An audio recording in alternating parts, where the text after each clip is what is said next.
Siempre había pensado que los días normales se deshilaban despacio, como un ovillo que alguien tiraba del hilo mientras hacía otra cosa. Nada brusco, nada dramático, solo correos, metro, reuniones, la compra en el Mercadona de la esquina, volver a casa y discutir con tu pareja sobre qué ver en Netflix. Aquel día empezó exactamente así. Estaba sentada en una sala de reuniones acristalada, en una agencia de marketing digital en Madrid, mirando un PowerPoint que parecía eterno. Mi jefa hablaba de sinergias, branding emocional y proyección a Q4 como si fuéramos a salvar el mundo con un banner bien colocado. Yo jugaba con el tapón de mi bolígrafo, pensando en que me había tomado el café demasiado rápido y ahora tenía el estómago inquieto. Mi móvil vibró sobre la mesa. Un mensaje del grupo de la empresa. Asterisco. Se cancela la reunión de hoy. El cliente no puede conectarse. Reprogramamos para la semana que viene. Asterisco. Un segundo después, mi jefa asomó la cabeza por la puerta. Chicos, lo de hoy queda en nada. Se apoyó en el marco con esa sonrisa tensa que ponía cuando se frustraba. A la vuelta del puente retomamos. Hubo un murmullo general de alivio. Algunos bufaron, otros directamente cerraron el portal y empezaron a guardarlo.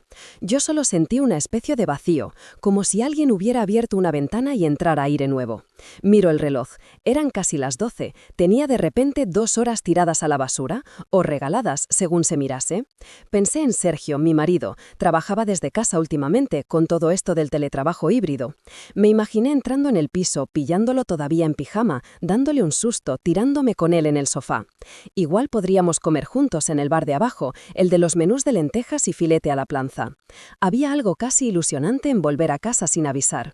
No sabía que esa ilusión era una broma cruel del destino. Cogí mi bolso, apagué el ordenador y salí de la oficina. Bajé por Serrano hacia el metro, aunque al final decidí coger un Cabify, autojustificando el gasto con la excusa de «hoy me lo he ganado». El cielo estaba de un azul ridículo, limpio, como si fuera febrero y no un día cualquiera de otoño. «A casa, por favor», le dije al conductor, dándole la dirección de nuestro piso en Carabanchel. Durante el trayecto me quedé mirando por la ventana, gente paseando, terrazas con calefactores, ancianos en los bancos, nada fuera de lo normal.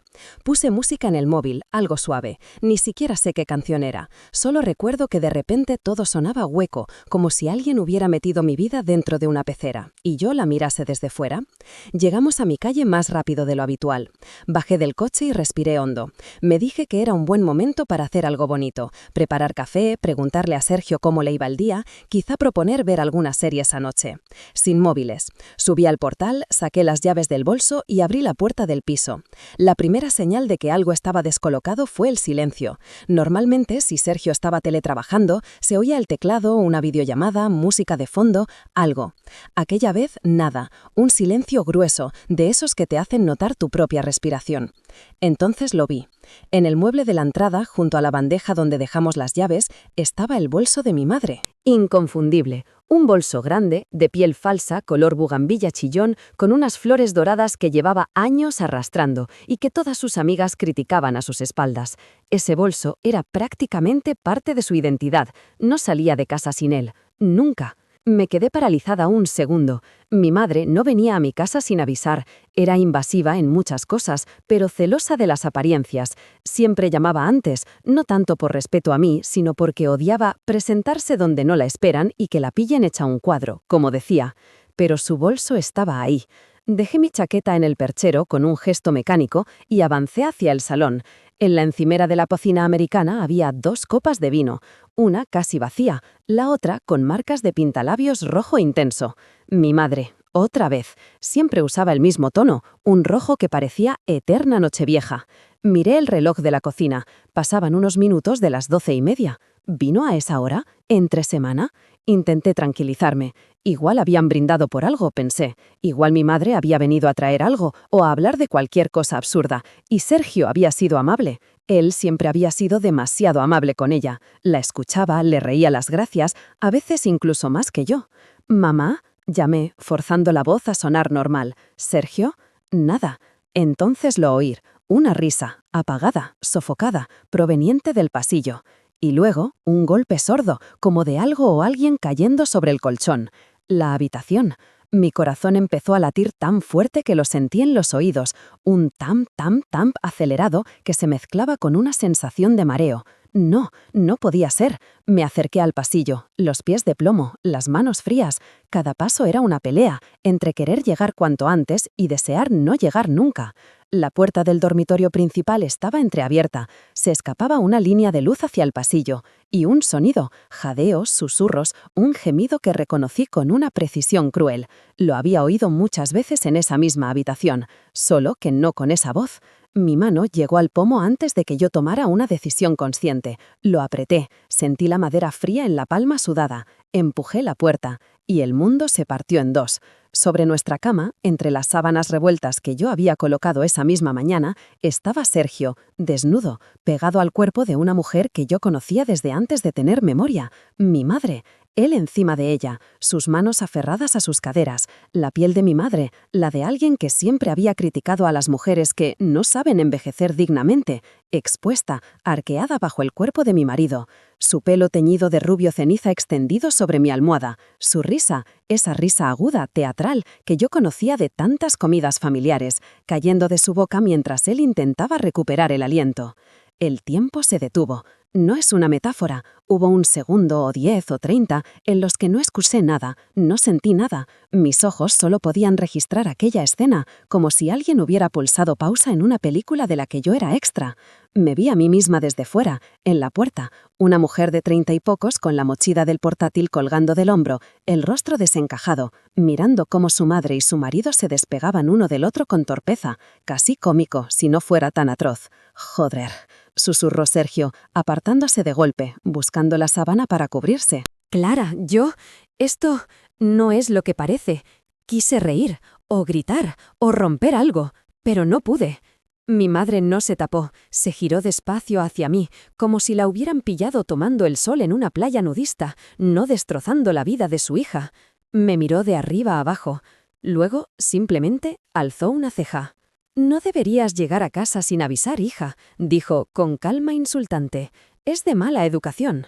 El sonido que salió de mi garganta ni siquiera fue un grito, fue una especie de quejido ahogado, un aliento roto que me dolió por dentro como si estuviera tosiendo cristales. Noté cómo la habitación se encogía, el techo bajaba, el aire se volvía espeso. Sergio se levantó del todo, la sábana enrollada torpemente alrededor de la cintura. «Clara, espera, por favor», balbuceó acercándose un paso. «Esto ha sido un error, solo queríamos hablar». Y se fue de las manos. Yo, tu madre. No escuché el resto. Me di la vuelta. Corrí por el pasillo, tropezando con mis propios pies. Oí mi nombre a mis espaldas, 1, 2, 3 veces, cada vez más lejos. Crucé el salón. Casi me llevé de por medio una de las sillas de la mesa. Abrí la puerta de casa con tanta fuerza que golpeó contra la pared del recibidor. Bajé las escaleras en lugar de coger el ascensor. Ni siquiera sé por qué. Quizás porque necesitaba que mi cuerpo hiciera algo violento. Salí a la calle. El aire me golpeó la cara. No lo sentí. No sé cuánto caminé.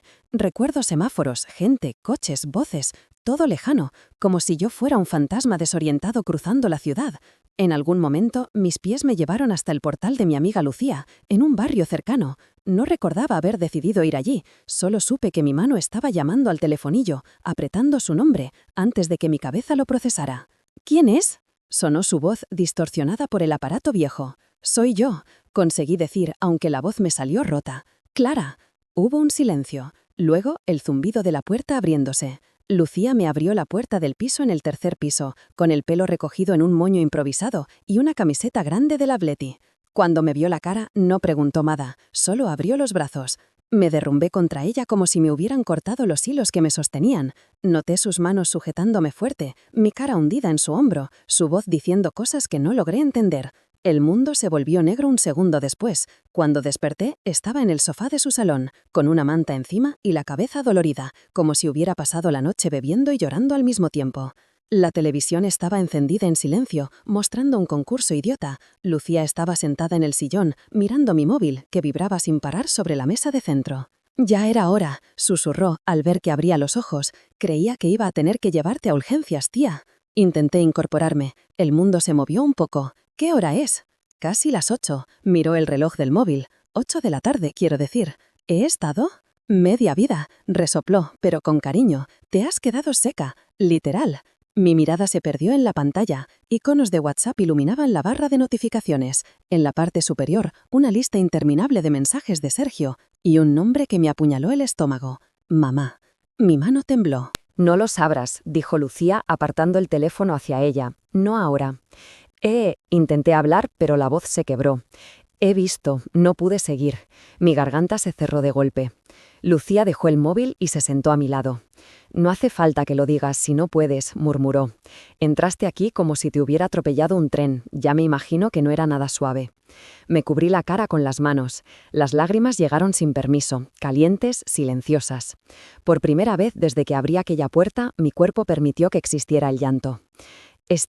Conseguí escupir. En mi cama, Lu, en mi cama. Ella apretó los dientes. No dijo quién, no hacía falta. Solo me rodeó con un brazo. Mi madre, añadí por si quedaba alguna duda. Con Sergio. Lucía se quedó quieta. Solo se escuchaba la televisión en mute y mi respiración entrecortada. Vale, dijo finalmente, con una voz distinta, más grave. Vale, pues vamos a hacer una cosa. Primero comes algo, luego te duchas, y después vemos qué coño hacemos, ¿sí? Sentí una risa breve y amarga escaparse de mí contra mi voluntad. No tengo hambre. Te he visto desmayarte en la puerta de mi casa, Clara. Comes, insistió, aunque sea un trozo de pan con aceite. A los españoles nos resucita todo. Aquella frase, tan absurda en ese contexto, me arrancó una sonrisa mínima. Ella se levantó y fue a la cocina. La escuché trastear con platos, abrir y cerrar armarios, el ruido familiar de su microondas viejo. Mientras esperaba, miré el móvil otra vez. WhatsApp mostraba una lista interminable de mensajes. Algunos eran textos, otros notas de voz. Los nombres se repetían. Asterisco Sergio, asterisco mamá, asterisco Sergio, asterisco mamá, asterisco Sergio. Era como ver una partida de tenis jugándose encima de mi propia tumba. Lo puse boca abajo. Lucía volvió con una taza humeante y un plato con una tostada con tomate y jamón. Se sentó enfrente de mí. Come, y luego decides si quieres bloquear el mundo o enfrentarte a él. Pero primero, glucosa. Obedecí, no porque tuviera hambre, sino porque mi cuerpo estaba en modo automático, agradecido de que alguien tomara decisiones básicas por mí. Cuando terminé la tostada, me dormí otra vez, no sé cuánto.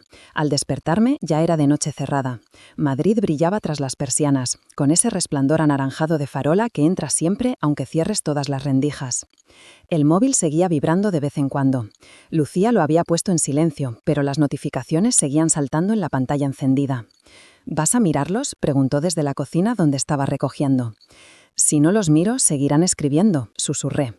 Y si los miras, también. Tenía razón. Aún así, cogí el móvil. Lo desbloqueé. Respiré hondo. Abrí la conversación con Sergio primero. Asterisco Sergio, asterisco Sergio, asterisco Sergio. Clara, por favor, dime algo. Asterisco Sergio, no es lo que piensas. Asterisco Sergio. Hemos cometido un error, no significa nada. Ha sido algo, no sé, un calentón, un momento raro. Estábamos hablando de ti, de lo mal que estábamos y... Asterisco Sergio, te quiero. Eso no ha cambiado. Deslicé hacia arriba. Asterisco Sergio. He ido a buscarte a tu trabajo, me han dicho que te fuiste. Asterisco Sergio. Estoy preocupado, respóndeme, por favor. Notas de voz que no abrí, porque no podía tolerar escuchar su voz resonando en mis oídos otra vez. Luego los de mi madre. Asterisco. No puedes desaparecer así, Clara. No eres una niña. Mamá. Asterisco. Se supone que los adultos hablamos las cosas, no salimos corriendo como si estuviéramos en un drama de televisión. Mamá, asterisco, has malinterpretado todo, siempre exageras. Exagero. La palabra me clavó una espina en el pecho. Era la misma que había oído desde pequeña cada vez que lloraba, protestaba o simplemente disentía. Exageras, Clara. Te tomas las cosas demasiado a pecho, Clara. Estás haciendo un drama, Clara. Seguí leyendo. Asterisco. Estoy en shock. Lo último que quería era que te enteraras así. ¿Así? ¿Cómo? ¿Con ella sobre mi colchón y su mano en la espalda de mi marido? Mamá, asterisco. Tenemos que hablar en persona. Esto no puede quedarse así. He reservado mesa mañana en la cafetería de la Glorieta. Ven a las 12. No me hagas el feo de no aparecer. No, ¿cómo estás? No, lo siento. Solo órdenes, como siempre. Cerré los ojos. Sentí que la rabia y la náusea se mezclaban. Pues mira qué bien, murmuré. Lucía se asomó a la puerta del salón. ¿Qué ha dicho la reina madre? Que he exagerado, respondí, con ironía amarga, y que mañana tenemos que hablar. Ha reservado mesa y todo, muy organizado todo. Lucía frunció el ceño. No vayas. Si no voy, inventará otra historia y se la contará a toda la familia, dije. Si voy, al menos oiré, con acento agudo, qué mentira se ha montado esta vez. Ella se apoyó en el marco. Yo te acompaño. No hace falta que entres, pero ¿me acercas? Claro. Silencio. Lucía, susurré, no sé cómo voy a mirar a mi madre a la cara. Pues precisamente con esa cara, señaló la mía, hinchada y roja, para que vea lo que ha hecho. Intenté reír, me salió un sollozo torcido. Dormí mal, pesadillas, despertares bruscos, imágenes confusas de Sergio y mi madre riéndose de mí, de pie frente a mi cama como si fueran anfitriones de un programa de variedades. Me desperté con el corazón acelerado, la boca seca y esa sensación viscosa de haber soñado cosas que no quieres recordar. A la mañana siguiente me duché en casa de Lucía, me vestí con unos vaqueros y una sudadera suya y recogí mi pelo en un moño desordenado. Me miré al espejo. Parecía otra persona, o quizá era la misma persona de siempre, pero sin la careta. Lucía me llevó en coche hasta la cafetería de la glorieta donde mi madre había reservado. Era una de estas cafeterías modernas, con sillas de colores, plantas falsas y nombres de cafés ridículos. Mi madre odiaba ese tipo de sitios, decía que eran para modernitos, así que su elección ya era en sí un teatro. Quería parecer actual, flexible, de mentalidad abierta.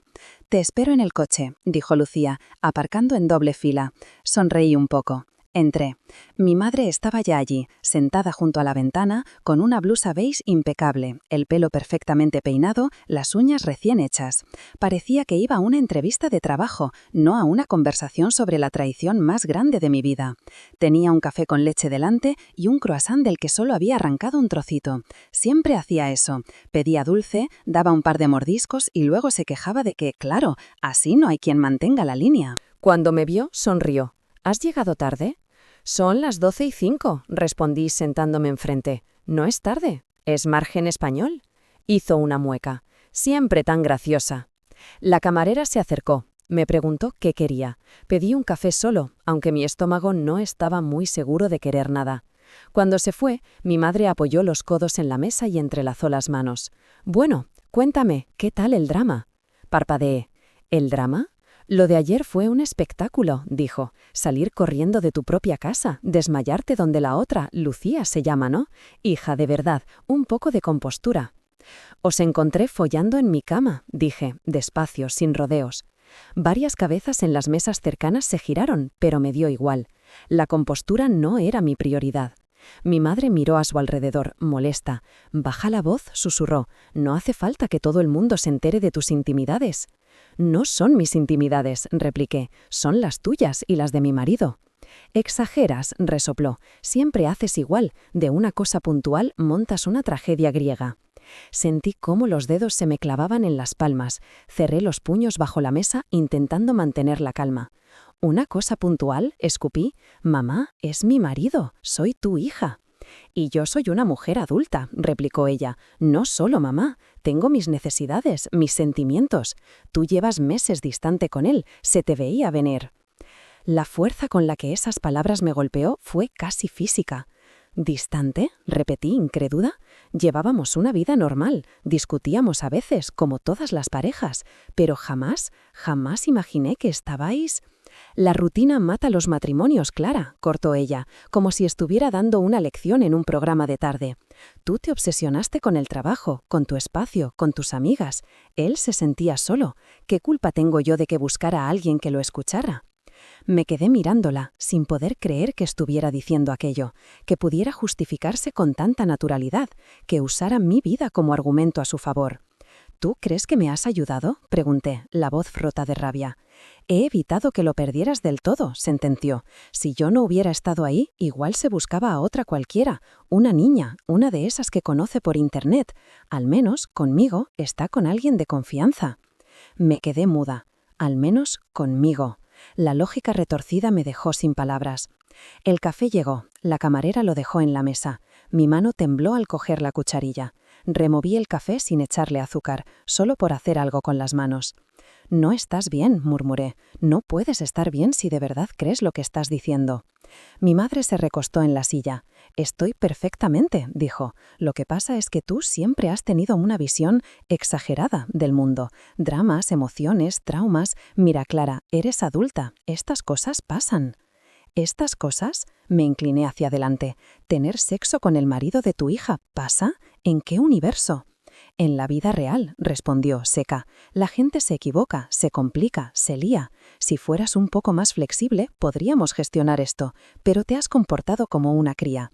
Recordé de golpe todas las veces que de niña me había llamado cría, dramática, intensa, cada vez que lloraba por algo que a ella le molestaba. Cómo me había hecho sentir siempre demasiado. Tomé aire. No voy a gestionar nada, dije. He cogido mis cosas y me he ido. Voy a pedir el divorcio. Sus ojos se entrecerraron.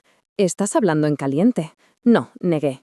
Estoy hablando en frío. Frío como la imagen que tengo ahora de vosotros dos. Su boca se apretó en una línea fina. ¿Y la familia?, preguntó. ¿Has pensado qué va a decir la gente?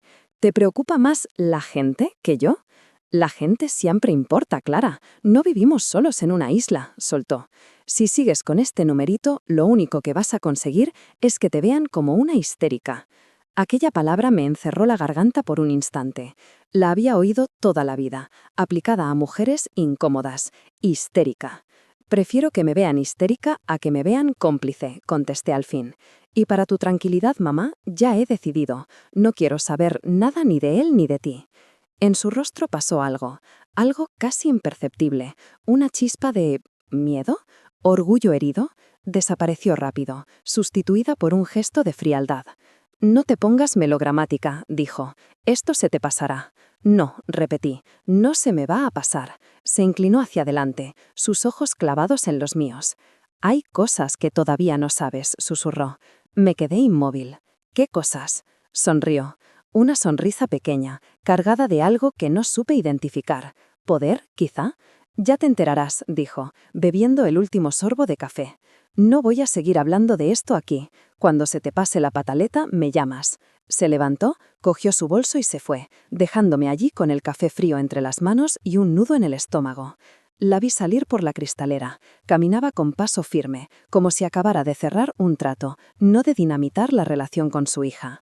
Hay cosas que todavía no sabes. Sus palabras se quedaron clavadas en mi cabeza todo el día, como una astilla que no puedes sacar. Volví al coche de Lucía en silencio. Ella me miró de reojo. ¿Qué tal? Como un capítulo malo de Sálvame, respondí, sin humor, pero sin publi. ¿Tan fuerte? Peor. Me subí, cerré la puerta, me quedé mirando por la ventanilla mientras arrancaba. Sergio y ella, empecé, luego tragué saliva. No se arrepiente, dice que me ha hecho un favor y que hay cosas que todavía no sé. Lucía maldijo en voz baja. Tu madre está fatal, pero fatal de verdad. Lo sé. Pasaron los días. Volví al piso solo lo justo para recoger más cosas. Ropa, documentación, algo de dinero que teníamos en efectivo en una caja. Cada vez que entraba me quedaba sin aire. No podía mirar la cama sin que se me revolviera el estómago.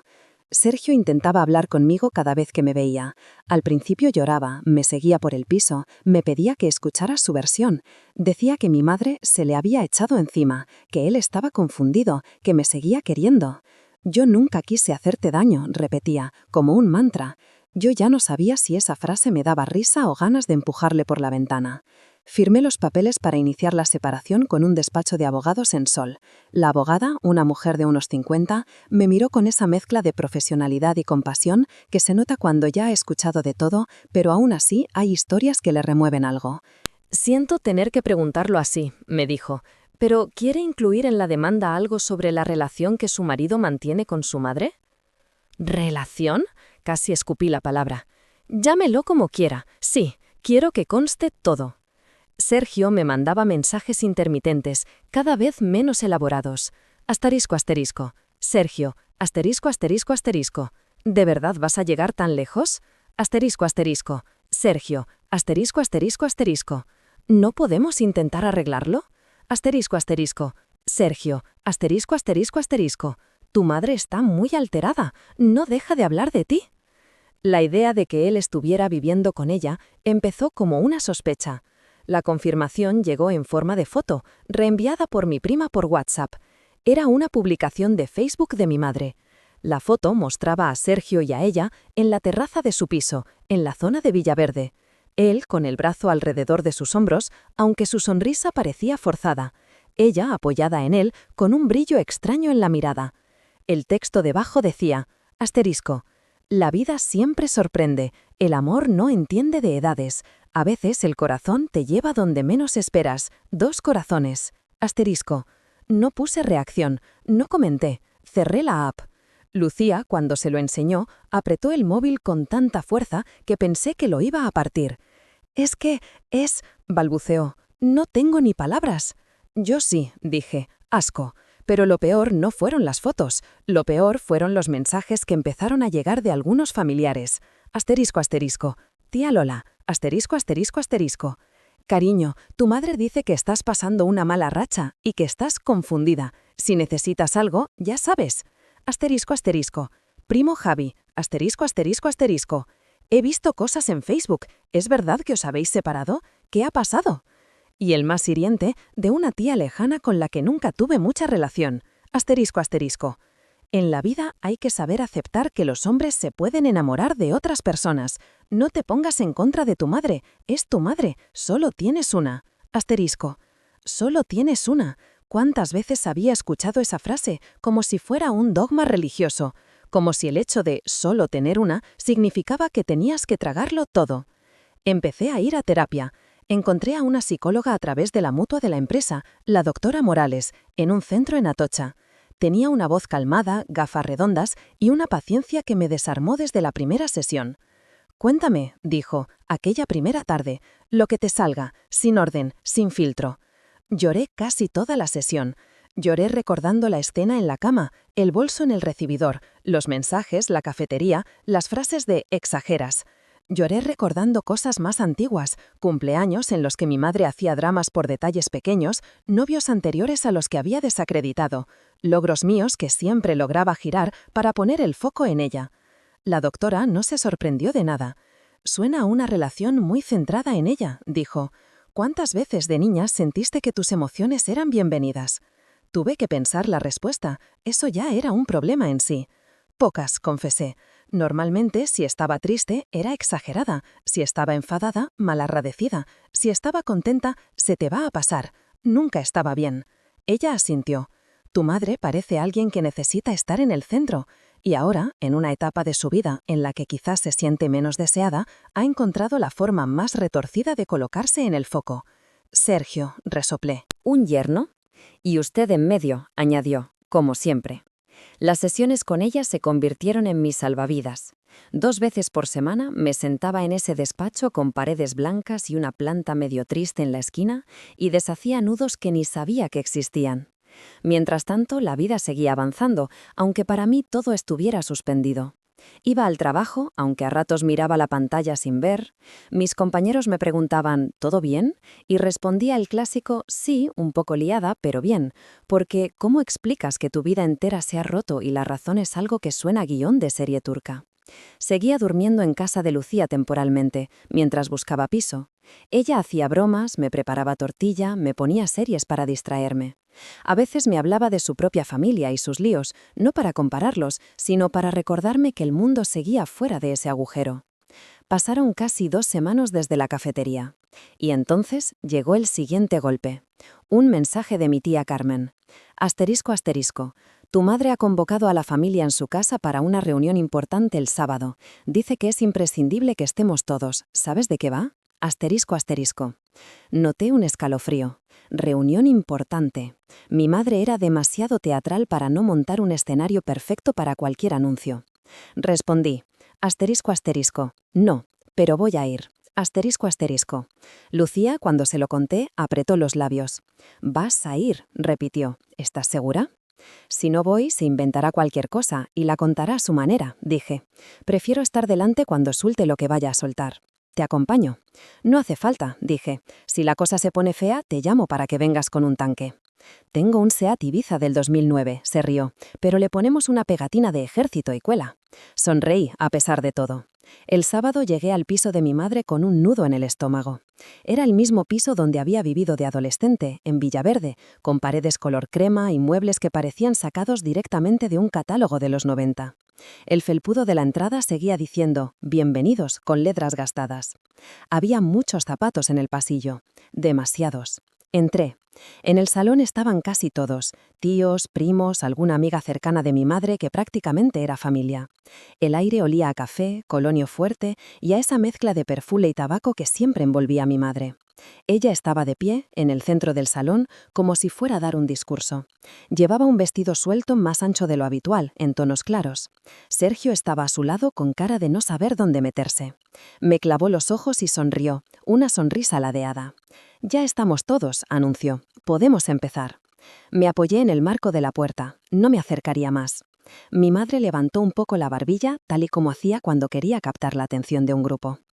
«Sé que ha habido muchos rumores, malentendidos, chismes», dijo, teatral, «y no quiero que mi familia se quede con una versión distorsionada de la realidad. La *realidad, su *realidad». Sergio miraba al suelo. «Daniel y yo», rectificó, «perdón, Sergio y yo», se corrigió, forzando una risita, porque a veces le llamaba por error por el nombre de mi padre. «Hemos pasado unos meses muy complicados. Hemos sido juzgados, criticados, señalados». Hizo una pausa, mirando a algunos tíos que de pronto se removieron incómodos en el sofá. Pero hoy no estamos aquí para hablar de juicios, continuó. Hoy estamos aquí para compartir algo bonito, algo que aunque a algunos les cueste entender al principio, es un regalo de la vida. Yo ya sabía lo que venía, me di cuenta en el momento en que se llevó las manos al vientre, las apoyó allí, sobre la tela del vestido, en un gesto que había visto en tantas mujeres embarazadas. Un murmullo recorrió la sala. «Estoy embarazada», anunció. Silencio. Luego, un coro de exclamaciones ahogadas. «¿Qué? ¿No puede ser? ¿En serio? Pero...». Mi madre sonreía, satisfecha con el impacto. A su lado, Sergio estaba pálido. «Sí», continuó, «sé que puede sorprender, pero la vida es así, inesperada, un regalo inesperado, un milagro incluso, a mi edad». Una tía empezó a aplaudir por puro reflejo, otra se llevó la mano a la boca. Mi prima me miró con los ojos muy abiertos desde el sofá. Yo no sentía nada, ni alegría ni sorpresa, solo un vacío repentino, como cuando te tiran del suelo bajo los pies en un sueño. Embarazada, mi madre, de Sergio. Una parte de mí, absurda, pensó en el típico titular de revista de cotilleos: «Se queda embarazada del marido de su hija». Las miradas empezaron a dirigirse hacia mí, como si fuera el siguiente plano lógico de esa escena. Sergio me miró al fin, tenía los ojos enrojecidos, dio un paso hacia adelante. «Clara», empezó. Lo corté con una sola frase. «¿Es tuyo?», pregunté, clavando la mirada en él. Tragó saliva. «Sí», susurró. Hubo un murmullo entre los presentes. Mi tía Carmen dijo «Dios mío», en voz baja. Mi madre apretó los labios, molesta por el dramatismo ajeno. «No dramatices, Clara», dijo. «Es un bebé, no una tragedia». «Para ti es un bebé», respondí. «Para mí es la prueba de que no hay límite para lo que eres capaz de hacer». Me temblaban las manos, intenté esconderlas tras la espalda. «Quiero que entendáis», intervino mi madre, mirando al resto como si estuviera en un programa de testimonios, «que esto no ha sido algo sucio ni feo. Ha sido amor, amor que ha surgido donde menos lo esperábamos. Amor». Sentí una carcajada amarga subiéndome de la garganta, pero la contuve. «He decidido seguir adelante», añadió, «y Sergio va a estar a mi lado, como padre de este bebé, como pareja, como parte de esta familia». Noté cómo el salón entero se giraba ahora hacia él, esperando su confirmación. Él tragó, miró al suelo y asintió despacio. «Voy a asumir mi responsabilidad», dijo con voz débil. «No puedo darle la espalda». Responsabilidad. Otra palabra que se clavó. Me di cuenta de repente de que estaba agarrando el marco de la puerta tan fuerte que me dolían los dedos. Los solté. Tomé aire. «¿Responsabilidad?», repetí. «¿Responsabilidad es dejar a tu mujer para irte con su madre?». Sergio cerró los ojos un segundo. «Clara, por favor». «No, por favor, tú», lo interrumpí. «Responde. ¿Responsabilidad es embarazar a mi madre y luego presentarlo como un milagro familiar? Mi madre hizo un gesto con la mano. Basta, dijo. No voy a permitir que conviertas esto en un drama. Esta reunión es para celebrar una nueva vida, no para escuchar reproches. Entonces igual no debería estar aquí, dije. Su mirada se endureció. Si te vas ahora, te vas de la familia, amenazó, con ese tono que tanto miedo me daba de niña. Sentí el miedo subir desde el estómago, y por primera vez lo dejé pasar de largo. Si esta es tu familia, susurré, me voy encantada. Recogí mi bolso del suelo que había dejado en un rincón al entrar. Nadie se movió, nadie dijo nada.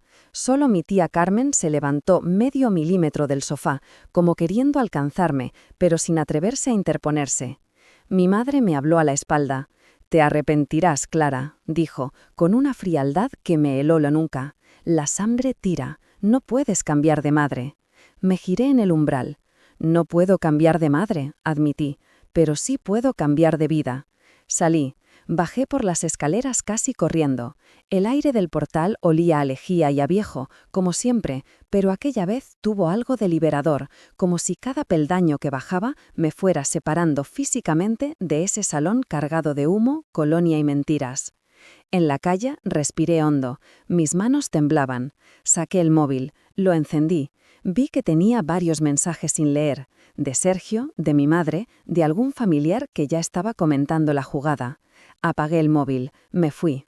En metro, camino de casa de Lucía, lloré sin mirar a nadie, con la mirada perdida en la ventana que solo devolvía mi reflejo borroso y el túnel oscuro. No sabía entonces que aquello no era el final del horror, era solo la mitad. La otra mitad vendría después, envuelta en una bata de hospital, con un monitor pitando de fondo y una palabra que, hasta ese momento, nunca había asociado a mi madre: riesgo. Lo que ignoraba entonces era que el embarazo perfecto y dramático con el que ella pretendía seguir controlándolo todo no iba a encajar con sus propios cronogramas, y que el primer agujero en su relato no lo iba a abrir ni la familia, ni Sergio, lo iba a abrir la medicina. La llamada llegó un martes de madrugada. Estaba medio dormida en el colchón nuevo de la habitación pequeña del piso que acababa de alquilar en Usera. Aún había cajas sin abrir en el salón, ropa amontonada en una silla y una lámpara de pie sin bombilla. El silencio era distinto al de casa de Lucía, más hueco, más mío. Me había pasado medio domingo montando muebles de Ikea con ella, riéndonos porque ninguna entendía bien los dibujitos del folleto. Era la primera vez en mi vida que tenía un piso donde nadie más decidía cómo iban a ir los muebles. El móvil vibró en la mesilla. Miré la hora, 2:47 de la madrugada. Ese tipo de cifras solo traen malas noticias. Contesté con la voz todavía ronca. ¿Sí? Clara. La voz al otro lado sonaba agitada. Soy la tía Carmen. Me incorporé de golpe. ¿Qué pasa? Tu madre, suspiró, se ha desmayado en casa. Sergio ha llamado a una ambulancia. Está en el 12 de octubre. El hospital 12 de octubre estaba a 2 paradas de metro de mi piso. Nunca había pensado en lo cerca que estaba hasta ese momento. Noté un escalofrío recorriéndome la espalda. Está... No me atreví a terminar la frase. Está viva, está consciente, apresuró, pero está embarazada, ya lo sabes, y dicen que ha habido un susto. Me sabe mal llamarte a estas horas, pero eres su hija. He pensado que preferirías saberlo. Preferir saberlo, no que tenías que saberlo. Agradecí ese matiz, pequeño pero enorme. Tragué saliva. Voy para allá. Colgué. Me quedé unos segundos sentada en la cama, con el móvil en la mano mirando la pared. Sentí por un momento una mezcla confusa, miedo, rabia, un resorte robotizado que se activaba solo con oír «Tu madre está en el hospital». Después de todo lo que había hecho, mi cuerpo seguía reaccionando como el de una hija. Me vestí con lo primero que pillé, vaqueros, sudadera, deportivas. Me hice una coleta chapucera, cogí el bolso y salí casi corriendo. La noche de Madrid a esas horas tenía algo de irreal. Poca gente en la calle, luces blancas de farolas, algún taxi parpadeando en la avenida de Andalucía. Hacía frío, de ese que se mete en las manos si no las metes en los bolsillos. Podía haber ido en taxi, pero me subí al autobús nocturno que pasaba cerca del hospital. No sé si fue por inercia o porque necesitaba esos 10 minutos para que mi cabeza se alineara con lo que estaba pasando. En el 12 de octubre las urgencias olían a desinfectante y sueño roto. Había gente en sillas de plástico, alguna pareja discutiendo en voz baja, un niño con fiebre apoyado en el pecho de su madre. Busqué con la mirada a la tía Carmen. La encontré en un rincón de la sala de espera, con un chaquetón sobre los hombros y el bolso agarrado contra el pecho. Se levantó al verme. «Menos mal que has llegado», me abrazó. «Perdona por todo esto, hija». «No tienes que pedir perdón tú», dije. «Era cuestión de tiempo que pasara algo», murmuró. Últimamente estaba que no había quien la aguantara, nerviosa, alterada, gritando por cualquier cosa. Y con el embarazo. La palabra me arañó por dentro. «¿Qué ha pasado exactamente?», pregunté. «Sergio dice que estaban discutiendo», resopló, «que ella se empezó a marear, que se cayó al suelo. Los vecinos oyeron el alboroto. Total, ambulancia, tensión por las nubes, ya sabes». Discusión. Con mi madre no existían las discusiones, existían los monólogos gritados, las acusaciones teatrales, los silencios envenenados. «¿La han pasado ya a planta?», pregunté. «Creo que siguen haciéndole pruebas. Me han dicho que cuando entrara la familia avisaban al médico». Como si el universo quisiera hacer su papel, en ese momento se acercó una enfermera. «¿Familia de la señora Mercedes Romero?», preguntó, mirando una carpeta. «Sí, yo», respondió la tía Carmen, y luego señaló hacia mí. «¿Y su hija?». «El ginecólogo quiere hablar con ustedes antes de que pasen a verla», explicó la enfermera. «Vengan conmigo, por favor». Anduvimos por pasillos largos, iluminados con luces frías, que me trajeron recuerdos vagos de otras visitas al hospital con mi madre, aquella vez que se hizo un esguince y decía que era casi una fractura abierta, aquella otra en la que insistió en que le hicieran todas las pruebas habidas y por haber porque algo malo tiene que haber. Entramos en un despacho pequeño. Un hombre de unos 40 y tantos, con bata blanca y cara cansada, tecleaba algo en el ordenador. Se levantó cuando nos vio. «Buenas noches», dijo. «Soy el doctor Sánchez, del servicio de obstetricia. Siéntense, por favor». Nos sentamos. Yo tenía la sensación de estar en un examen. «Su madre ha tenido un episodio de síncope», explicó. «Un desmayo, para entendernos, probablemente relacionado con estrés y con la tensión, que la tenía disparada. La hemos estabilizado. En estos momentos está fuera de peligro». Sentí un alivio raro, incómodo. No deseaba su muerte, pero tampoco podía olvidar todo lo que había pasado. Era una emoción ambigua, casi vergonzosa. «¿Y el bebé?», preguntó mi tía. «De momento estable», dijo él. «El latido está bien, pero hay algo que tenemos que comentar». Miró unos papeles. Luego nos miró a nosotras. «Cuando ingresó, se repitieron algunas pruebas rutinarias», continuó. «Entre ellas, una analítica de sangre que incluye determinados marcadores hormonales y, dado que había ciertas incongruencias con las semanas de gestación que ella refería, se amplió el estudio. Hemos hecho también un test de ADN fetal no invasivo». Yo parpadeé.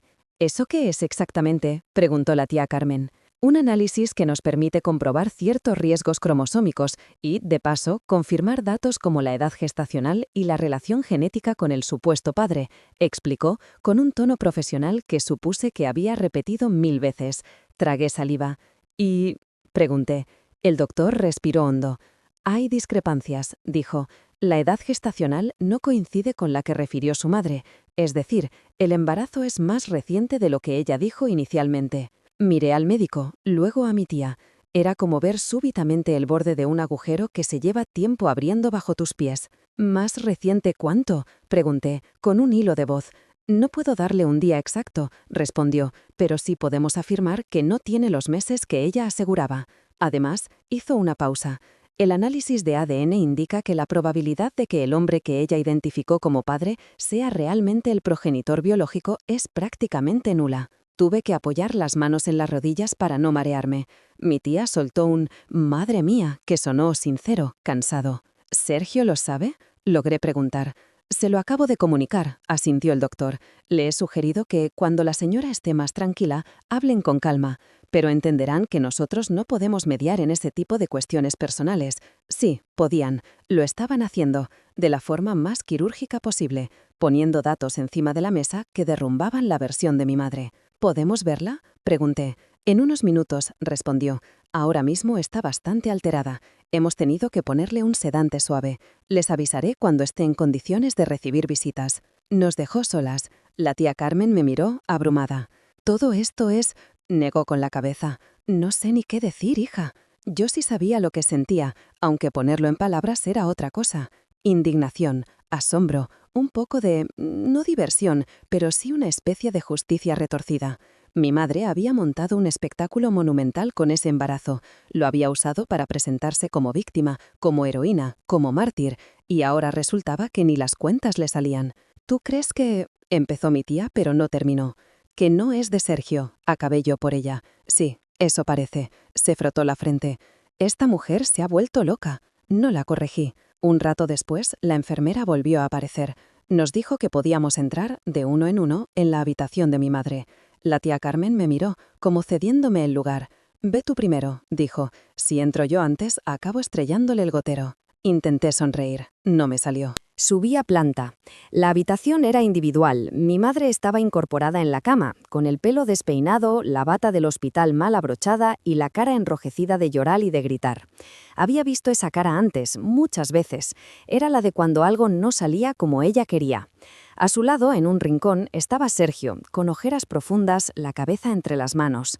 Tenía el aspecto de alguien que acaba de ver un accidente de tráfico a cámara lenta. Cuando entré, mi madre giró la cabeza hacia mí. Un brillo extraño le cruzó los ojos. «Mira quién se digna a aparecer», soltó. «La hija ejemplar». No respondí. Cerré la puerta detrás de mí.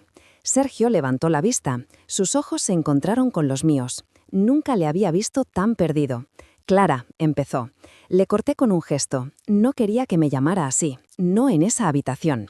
Me acerqué un poco a la cama, manteniendo cierta distancia. «¿Qué ha pasado?», pregunté, mirando a mi madre. «Lo que pasa es que este hospital es una mierda», escupió ella, «y este médico un incompetente. Se ha inventado un informe para dejarme como una mentirosa». Sergio desvió la mirada hacia la ventana. «Mercedes», intervino, con voz apagada, «no se lo ha inventado». Ella lo fulminó con la mirada. «¿Tú de qué lado estás?», le espetó. «De la realidad», susurró él. La frase se quedó flotando en el aire. Noté un pequeño chispazo de respeto hacia él, como una chispa minúscula en medio de un incendio. Por primera vez no estaba repitiendo su discurso. «No tienes ni idea de lo que estás diciendo», siguió ella, ignorando el comentario. «Toda la vida tratándome como si estuviera loca». «Nadie ha dicho eso», murmuré, aunque en mi cabeza la palabra llevaba tiempo dando vueltas. «¿No?», se inclinó un poco hacia adelante, como pudo, con las vías clavadas en el brazo. «Llego aquí con un embarazo de meses y me salen con que, ay, es que igual se ha equivocado usted con las fechas, ay, es que igual se embarazó más tarde, ay, es que igual el padre no es el que dice. ¿Te parece normal?».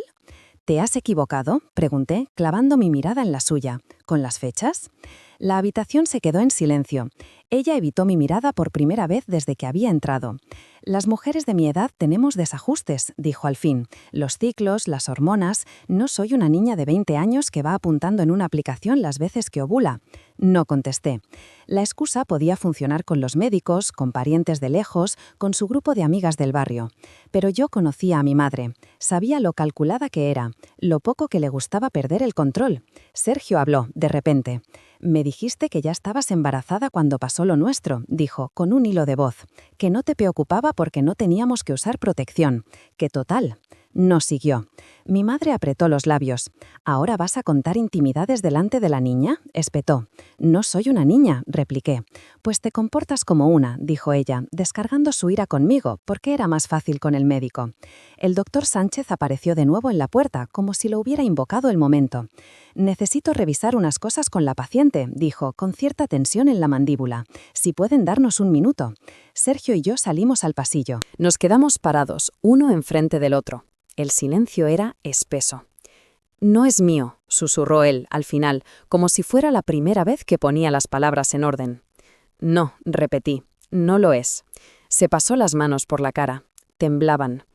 «He sido un imbécil», dijo. «He destrozado mi vida, la tuya, por alguien que ni siquiera ha sido sincera conmigo». Su tono tenía algo de súplica, como si buscara reconocimiento en mi mirada. No se lo di. «No destrozaste mi vida por ella», repliqué, sin subir la voz. «La destrozaste tú. Ella hizo lo que lleva haciendo toda la vida, manipular.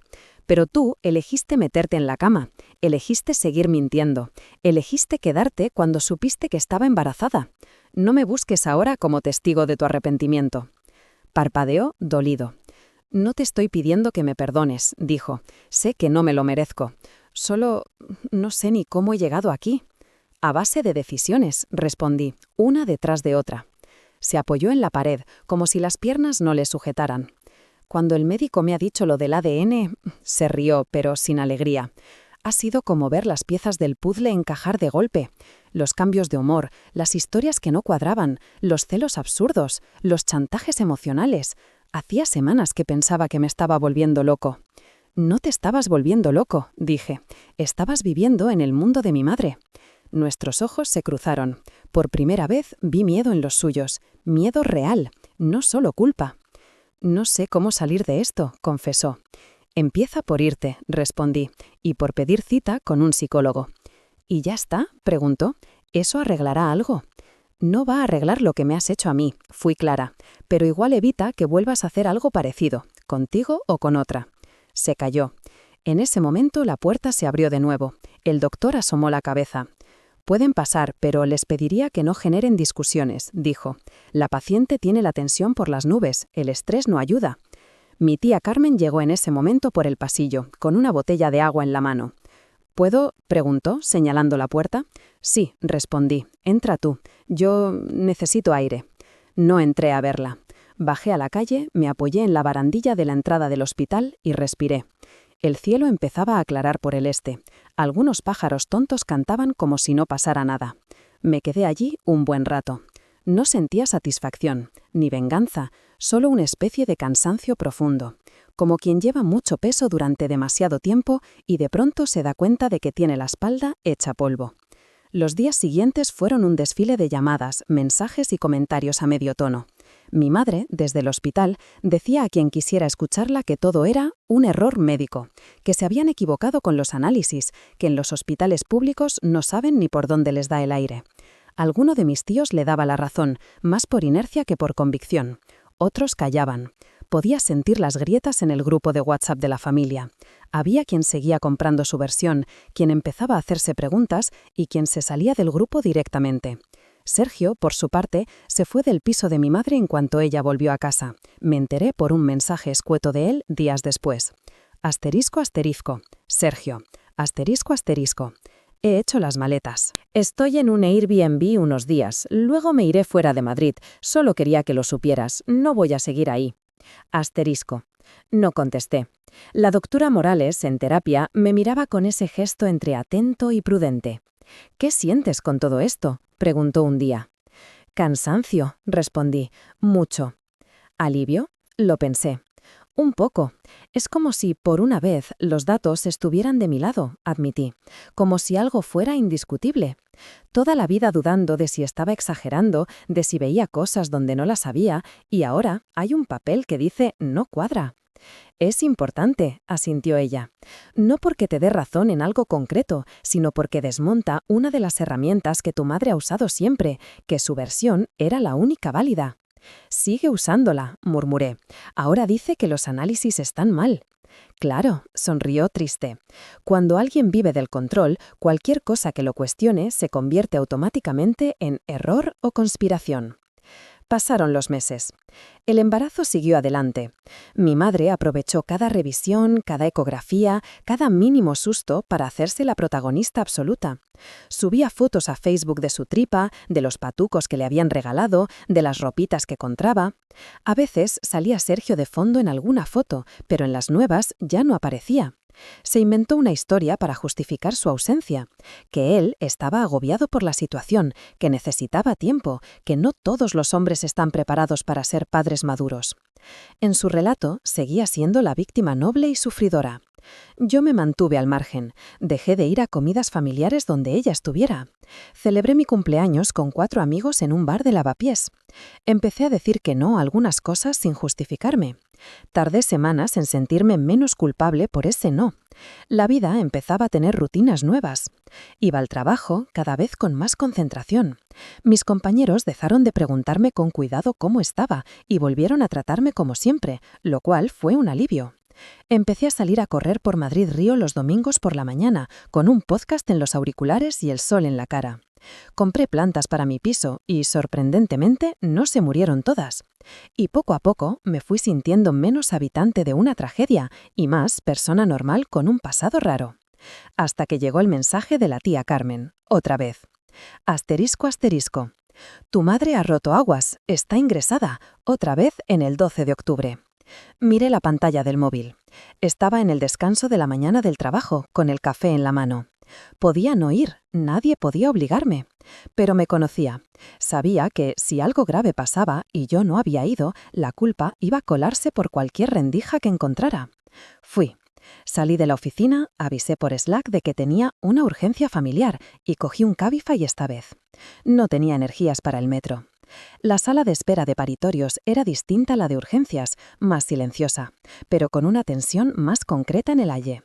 Había hombres dando paseos cortos como leones enjaulados, abuelas con flores en bolsas de plástico, mujeres con la pulsera del hospital acariciándose la tripa. La tía Carmen estaba en una esquina, con un café de máquina entre las manos. «¿Cómo va?», pregunté.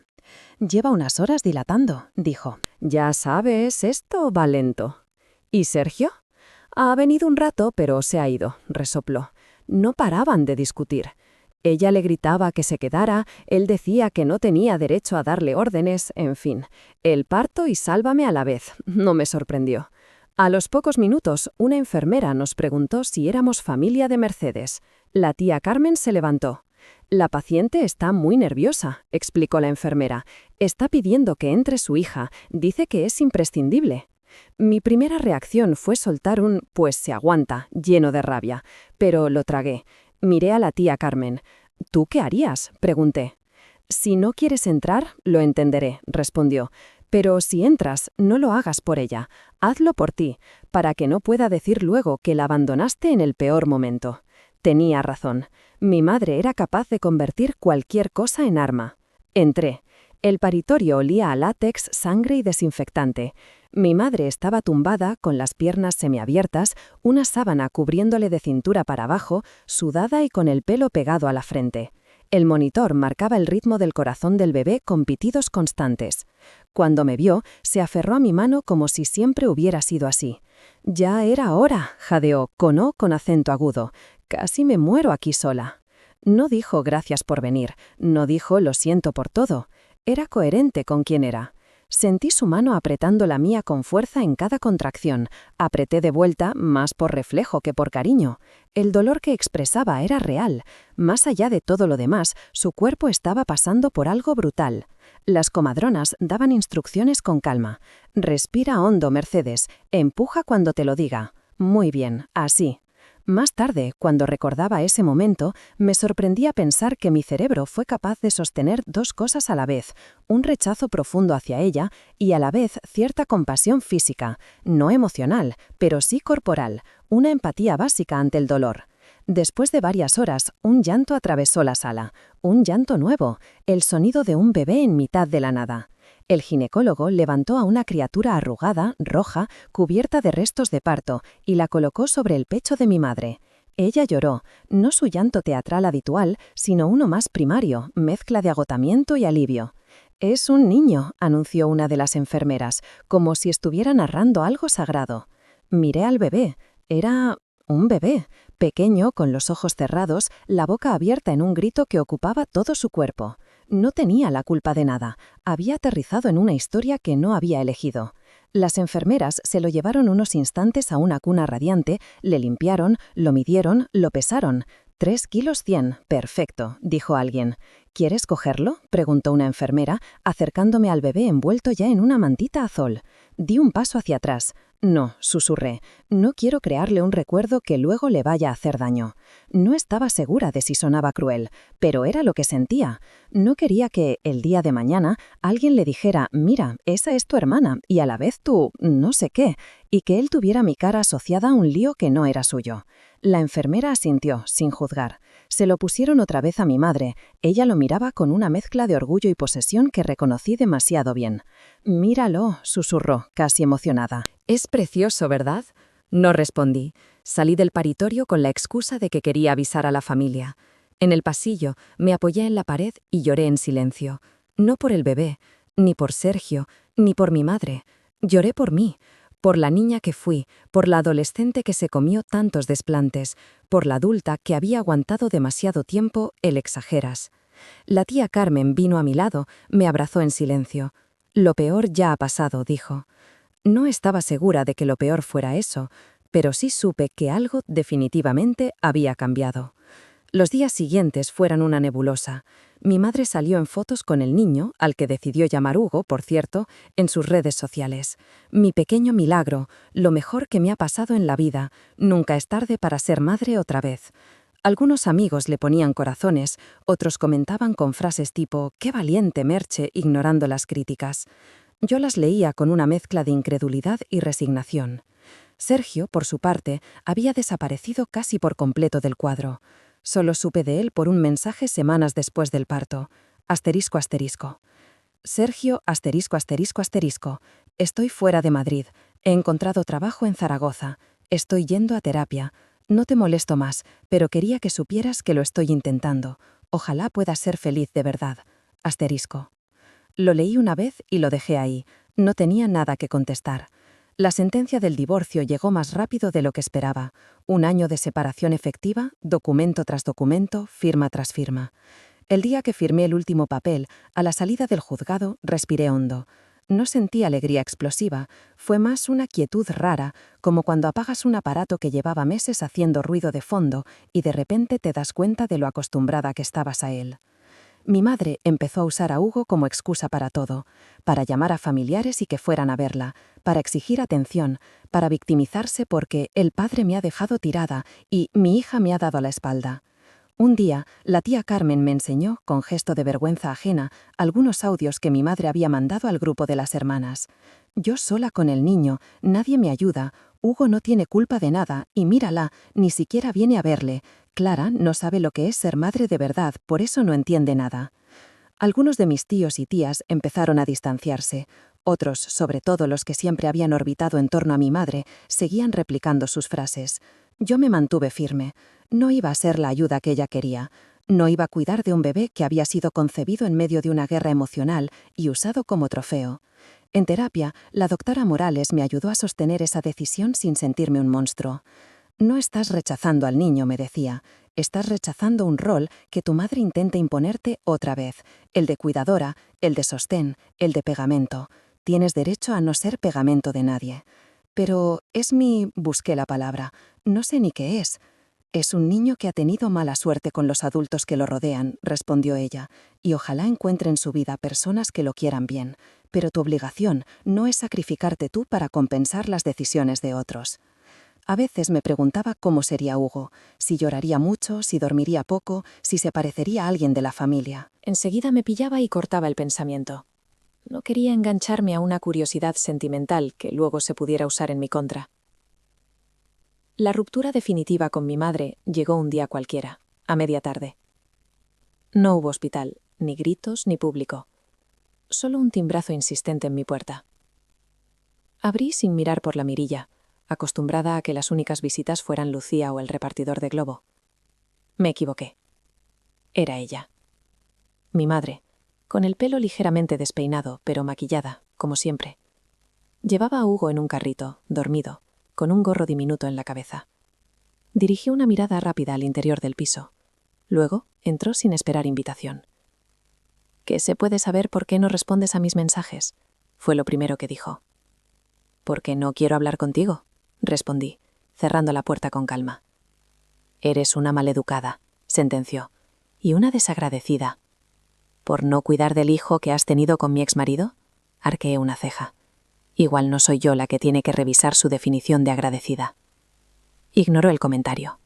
Empujó el carrito hasta el salón y destapó un poco al bebé. «Mira», dijo, «está enorme ya. ¿Ni siquiera has venido a verlo una vez?». Me quedé apoyada en el marco de la puerta del salón, con los brazos cruzados. Hugo dormía. Tenía las pestañas largas, la nariz pequeñísima, las manos cerradas en puños. «¿Está bien?», dije, simplemente. «¿Eso es todo lo que tienes que decir?», bufó mi madre. «Está bien». «¿Qué esperas?», pregunté. ¿Que me tire al suelo llorando y le pida perdón por no estar allí cuando nació? «Espero que te comportes como parte de la familia», respondió, cruzándose de brazos también. «Eres su hermana». La palabra me cayó como una piedra. «No soy su hermana», repliqué.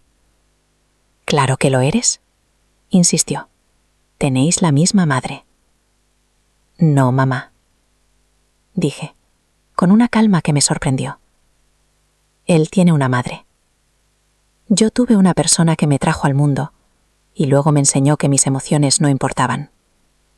Llamarlo madre suena grande para lo que hubo. Su cara cambió. No estaba acostumbrada a que yo hablara así. Vi cómo se tensaban sus mandíbulas. «Te estás pasando mucho», escupió. «Y el día de mañana te vas a arrepentir. Cuando yo falte, cuando veas las fotos de Hugo de pequeño, cuando te des cuenta de que perdiste todos estos momentos por orgullo». «Orgullo», repetí. «Qué gracioso. Tú le llamas orgullo a poner límites». «¿Límites?». Se rió, sin humor. «¿Llamas límites a darle la espalda a tu propia sangre?». «¿Llamo límite a no cuidar del hijo de mi exmarido? Con la mujer que me ha hecho más daño en la vida». Enumeré, despacio. «A no convertirme en niñera gratis de la criatura que habéis usado como escudo y como excusa. A no permitir que me metas otra vez en el papel de salvadora que tú crees que me corresponde. Sí. A eso lo llamo límite». Ella respiró hondo, hinchando el pecho. «El niño no tiene culpa», dijo, usando el argumento que sabía que podía tocarme. «Lo sé», asentí. «Y precisamente por eso no quiero formar parte de la representación que has montado alrededor de él». Dio un paso hacia mí. Por un momento, creí que me iba a pegar una bofetada, como cuando era adolescente y contestaba más de la cuenta. Pero solo levantó la mano en un gesto de exasperación. Eres igual que tu padre, soltó, fría, egoísta, siempre mirando por ti. Mi padre se fue porque tú le amargaste la vida, respondí. Igual no era tan egoísta. Sus ojos se abrieron un poco más. La herida del divorcio con mi padre seguía abierta, aunque hiciera años. Yo era hasta ese momento la única que nunca había mencionado el tema delante de ella. «No tienes ni idea de lo que pasó entre tu padre y yo», dijo, temblando de rabia. «No», admití. «Porque nunca lo contaste. Solo repetiste que él era un cabrón y tú una santa. Como siempre». Hubo un silencio denso. Hugo se movió un poco en el carrito, pero siguió dormido. Decidí aprovechar ese silencio. «Mamá», dije, «se acabó». «¿El qué?», preguntó, desafiante. «Esto», señalé el espacio invisible entre nosotras. «Que entres donde quieras, cuando quieras. Que me hables como si yo fuera tu criada. Que esperes que me trague tus mentiras porque eres mi madre. Que uses a un bebé como excusa para dejarme como una mala persona si no hago lo que tú quieres. Ya no». Se rió con desprecio. «No sabes vivir sin mí», soltó. «Siempre has estado pendiente de lo que yo opinaba». «Precisamente por eso me ha costado tanto soltar», respondí. «Pero ahora ya sé que puedo». «¿Y cómo piensas hacerlo?», inquirió, con los ojos entrecerrados. «¿Vas a borrarme del mapa? ¿Bloquearme en WhatsApp? ¿Hacer como que he muerto?». «Voy a bloquearte en todo, de hecho», dije. «Voy a pedirle a la portera que no te abra si vienes a buscarme. Voy a decirle a la familia que si quieren verme será sin ti. Y sobre todo, voy a dejar de justificar en terapia cada cosa que haces». Por primera vez en toda la conversación, la vi asustada. Solo un segundo. Luego volvió el gesto altivo. «Eres ridícula», escupió. «Una niña jugando a ser adulta». Se inclinó sobre el carrito. Empezó a tapar mejor al niño. «No pensaba ir», dije. Empujó el carrito hacia la puerta. Antes de salir, se giró. «Algún día», dijo, mirándome fijamente, «vas a necesitarme. Y ese día, yo decidiré si estoy». Sentí algo extraño. No miedo. No culpa. Pena. No, respondí. Algún día, probablemente te pasará algo. Y mucha gente dirá, es tu madre, tienes que ir. Y ese día, decidiré yo. Cerró la puerta de un portazo. El eco resonó por todo el piso. Me quedé donde estaba, en medio del salón, con el corazón acelerado y las manos frías. Luego, muy despacio, me acerqué a la ventana. Madrid seguía ahí fuera. Coches, gente, ruido de algún bar. Cogí el móvil. Bloqueé su número. Bloqueé sus perfiles en redes sociales. Escribí un mensaje al grupo de WhatsApp de la familia. Uno cortés, sin rencor, pero claro. Por mi salud mental, he decidido tomar distancia de mamá. Esto no quiere decir que renuncie a vosotros, pero sí que no voy a compartir espacios donde esté ella. No os pido que elijáis, solo que respetéis mi decisión. Hubo respuestas de todo tipo. Lo entendemos, hija, cuídate. Yo también estoy cansada de sus historias. Es tu madre, pero es tu vida. Tienes derecho. Y por supuesto, algún silencio significativo. Lucía vino esa noche a casa con una pizza y un par de cervezas. ¿Qué tal la guerra civil?, preguntó, dejando la caja en la mesa. Creo que ha terminado, respondí. O por lo menos yo he desertado. A eso lo llamo yo victoria, sonrió. Nos sentamos en el suelo, usando una caja de cartón como mesa improvisada. Pusimos música, hablamos de cosas simples. En algún momento, ella se quedó mirándome. «Tía», dijo, «no sé si te das cuenta, pero hablas distinto». «¿Distinto cómo?» «Más», frunció el ceño, buscando la palabra. «Más dueña de tus frases. Antes siempre acababas todo con alguna disculpa. Bueno, igual soy yo, igual estoy exagerando, igual lo he entendido mal. Hoy no has dicho ni un igual». Sonreí. Me dio más orgullo aquello que cualquier ascenso laboral. Los meses siguientes fueron raros, pero más livianos. En el trabajo me ofrecieron participar en un proyecto grande con un cliente internacional. Acepté. Me tocó viajar a Barcelona un par de veces, presentar campañas, hablar de cosas que no tenían nada que ver con triángulos amorosos imposibles. En terapia dejamos de hablar exclusivamente de mi madre y empezamos a hablar de mí. De qué me gustaba, de qué no, de qué quería hacer con mi tiempo, de qué tipo de relaciones quería construir a partir de ahora.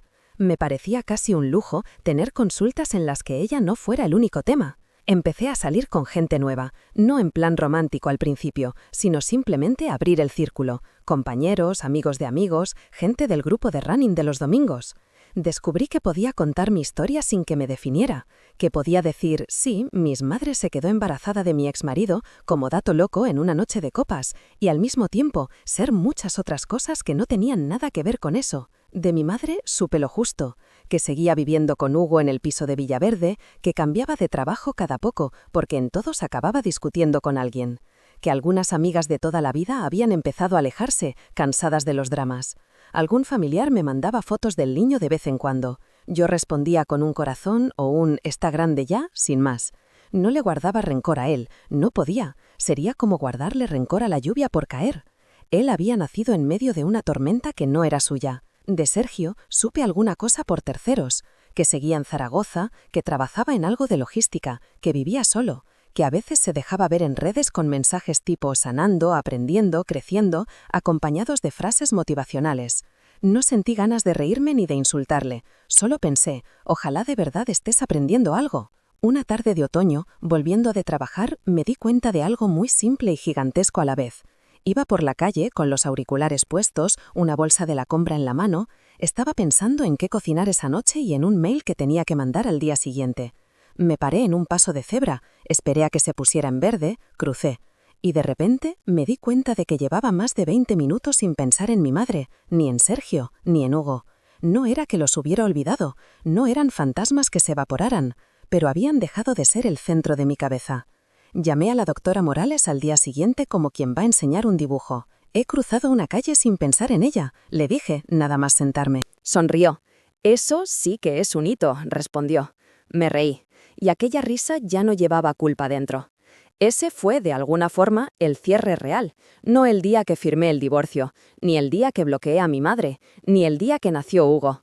Fue un martes cualquiera, cruzando una calle cualquiera, cuando me di cuenta de que mi vida ya no era una reacción permanente a lo que otros hacían, que empezaba, despacio, a ser una construcción propia. Han pasado años desde entonces. Mi madre y yo no volvimos a hablar. No cuando se puso mala de una gripe, ni cuando un tío lejano murió y hubo velatorio, ni cuando vio que Hugo empezaba el cole. Mandó recados, claro, mensajes indirectos, gente que me decía, te va a echar de menos cuando falte, eres muy dura, piensa que se hace mayor. Yo elegí no moverme, no acudir a cada llamada de «es tu madre», no porque no doliera, sino porque había decidido que mi vida no iba a seguir escribiéndose con esa frase como guión. Mi relación con el concepto de familia cambió. Empecé a ver como familia a quienes se quedaban cuando no había que escoger bandos, a quienes respetaban mis límites, a quienes me querían sin necesidad de ser el centro de todo. Lucía, por supuesto, la tía Carmen, algún primo, mis amigos, algunos compañeros de trabajo. A veces, cuando salgo a correr por Madrid-Río y veo a padres con carritos, me pregunto si algún día me apetecerá a mí tener hijos. No lo tengo claro, pero lo que sí sé es que si algún día los tengo, no quiero repetir el modelo que yo viví. No quiero que nadie a mi alrededor tenga que decirme «estás exagerando» cuando me duela algo, ni que un hijo mío sienta que tiene que escoger entre decir la verdad o mantenerme contenta. Me prometo en voz baja que lo haré distinto. No perfecto, porque eso no existe, pero distinto. Y cuando, a veces, me viene a la cabeza la imagen de mi madre en mi cama con Sergio, o su mano en la tripa cuando anunció el embarazo, o su mirada cuando cerró la puerta de mi piso empujando el carrito de Hugo, ya no me atrapan. Son como fragmentos de una película que vi y que me marcó, pero que no tengo que seguir viendo cada noche. Lo que pasó me rompió, pero de esos pedazos salió algo que no esperaba, una versión de mí que ya no pide permiso para creer lo que ve, que ya no pide perdón por sentir lo que siente, que ya no se queda a esperar que le salga bien el teatro a los demás. Una versión de mí que por primera vez se pertenece, y que, cuando piensa en la palabra madre, ya no se encoge, piensa simplemente en alguien que me llevó al mundo, y en que, desde entonces, he tenido que aprender a cuidarme sola. Y sorprendentemente, he descubierto que sé hacerlo.